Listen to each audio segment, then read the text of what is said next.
नागपूर ग्रामीण पोलीस दलाने अंमली पदार्थ तस्करांवर मोठा प्रहार केला आहे. बडोदा पोलिसांनी धाडसी कारवाई करत तब्बल 105 किलो गांजा जप्त केला असून या कारवाईमुळे तस्करांच्या नेटवर्कला मोठा धक्का बसला आहे. विशेष म्हणजे आरोपी चालक अंधाराचा फायदा घेत फरार झाला आहे. या संपूर्ण प्रकरणामुळे परिसरात खळबळ उडाली आहे. नागपूर ग्रामीण पोलीस दलांतर्गत येणाऱ्या बडोदा पोलीस ठाण्याच्या हद्दीत ही मोठी कारवाई करण्यात आली आहे.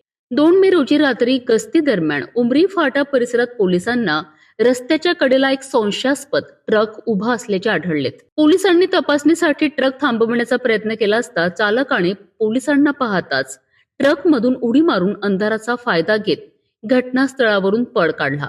यानंतर पोलिसांनी ट्रकची सखोल तपासणी केली. कॅबिनमध्ये उग्रवास येणारी आणि खाकी टेपने पॅक केलेली संशयास्पद पाकिटे आढळलीत. माहिती वरिष्ठ अधिकाऱ्यांना देण्यात आली.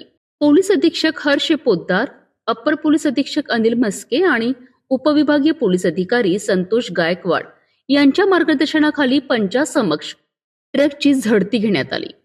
या झडती दरम्यान प्लॅस्टिकच्या पुड्यांमध्ये लपून ठेवलेला हिरवट रंगाचा पाने, फुले आणि कळ्या असलेला एकूण 105.1 किलोग्रॅम गांजा जप्त करण्यात आलाय. या कारवाईत गांजासह तस्करीसाठी वापरलेला ट्रक असा एकूण 61,12,000 रुपयांचा मुद्देमाल पोलिसांनी हस्तगत केलाय.